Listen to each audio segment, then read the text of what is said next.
Hello viewers, কেমন আছেন সবাই? আমি আজকে আপনাদের সামনে এমন একটি টিপস অ্যান্ড ট্রিক্স শেয়ার করতে যাচ্ছি যেটা আপনি কখনো এর আগে দেখেননি। আপনি যদি আপনার ছবিকে প্রফেশনাল মানের বা কোটটাই পড়া ছবি বানাতে চান তাহলে অবশ্যই এই টিপস অ্যান্ড ট্রিক্স ফলো করবেন। তো এখানে দেখতে পাচ্ছেন আমার একটি নর্মাল ছবি এবং আমার দুটি কোটটাই পড়া ছবি। ছবিগুলো একটু আমি ওপেন করে দেখাই। এটা দেখেন একটি সাদামাটা বা সাদা ছবি, তারপরে আছে আমার এখানে কোট টাইপের ছবি এবং তারপরে আরেকটা কোট পরা ছবি আছে। চাইলে সহজেই এটার ব্যাকগ্রাউন্ড চেঞ্জ এবং কোট টাইপে নিতে পারেন। তো দেখেন তার সাথে আমি একটি A4 পেপারে অনেকগুলো ছবি সাইজ করে নিয়েছি, যেখানে একটা ছবিতে বা একটা পেপারে আপনার 24টি ছবি আছে। আপনি চাইলে এভাবে করে কোনো দোকানদারের কাছ থেকে মাত্র কয়েক মিনিটে ছবিটা প্রিন্ট দিয়ে নিতে পারেন। তো চলেন বেশি কথা না বলে কাজের মূল পর্বে যাওয়া যাক। তো আমরা সর্বপ্রথম একটা ব্রাউজার ওপেন করব এবং ব্রাউজার থেকে সার্চ করব কাটআউট প্রো কাটআউট প্রো। তো তার জন্য অবশ্যই আপনার মোবাইলের ডাটা কানেকশনটা অন করে নেবেন। কাটআউট প্রোতে আসার পরে একবারে নিচের 2 নম্বর লিঙ্কটা দেখবেন, upload image to make passport photo with proper photo size. তো এখানে আমরা ক্লিক দিব। এখানে ক্লিক দেওয়ার সাথে সাথে আমাদের এখানে একটা অপশন আসবে।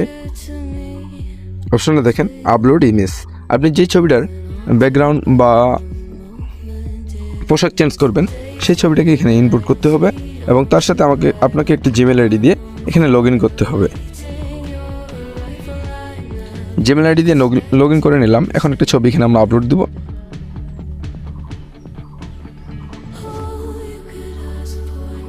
কিছুক্ষণ সময় নেবে ছবিটি আপলোড হওয়ার জন্য। আপনাদের ছবিটা এখানে আপলোড হয়ে গেলে আপনারা এরকম একটা ইন্টারফেস দেখতে পাবেন। এখানে দেখেন এটা ক্রপ সাইজ, তারপরে একটা হচ্ছে ব্যাকগ্রাউন্ড কালার এবং তারপরে আছে আমাদের পোশাক বা ড্রেস। তো আমরা এখান থেকে সর্বপ্রথম যেটা সিলেক্ট করব পাসপোর্ট সাইজ, যে বাংলাদেশের পাসপোর্ট সাইজ সেটা সিলেক্ট করব। সাইজ বাংলাদেশ পাসপোর্ট সাইজ, দেখেন এখানে আছে বাংলাদেশ পাসপোর্ট সাইজ। এখানে ক্লিক দেওয়ার পর আমরা চলে যাবো ব্যাকগ্রাউন্ড কালারে। এখান থেকে একটা ব্যাকগ্রাউন্ড কালার নিয়ে নেবো। আপনার যার যেটা পছন্দ সেরকম একটা ব্যাকগ্রাউন্ড কালার নিয়ে নেবেন এবং ব্যাকগ্রাউন্ড কালারটা আসার পর আমরা যাবো ড্রেসে। তো এখানে অনেকগুলো কিছু ডিফল্ট ড্রেস দেওয়া আছে। আমি এখান থেকে একটা ড্রেস সিলেক্ট করব। আমি এই ড্রেসটা দিলাম। তো দেখবেন আপনার সাথে যেটা ম্যাচ করবে সেই ড্রেসটা অবশ্যই নেবেন। দেখেন এখানে ওমেন্স আছে, কিছু মহিলা আছে, কিছু বাচ্চাদের আছে। তো আমরা যেহেতু একটা ছেলে মানুষের ছবি এডিট করব তাহলে অবশ্যই ম্যান্স থেকে নেব। এখানে নিলাম এবং এখানে কন্টিনিউ আবার আগের অবস্থায় ফিরে যেতে আপনাকে অবশ্যই ক্রপে যাইতে হবে। ক্রপে আসলে আপনি চলে আসবেন এবং এখান থেকে ডান দেওয়ার পর আপনি ছবিটা ডাউনলোড করে নিতে পারেন। দেখেন আমাদের এখানে ডাউনলোড হয়ে গেছে এই যে ছবি।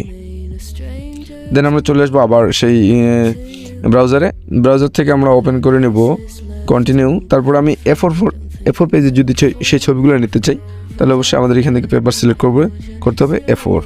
তো দেখেন একটা A4 পেজে অনেকগুলো ছবি। আমি চাইলে আরও ড্রেস নিতে পারেন। এখান থেকে ড্রেস আপ যেমন এটা নিতে পারি।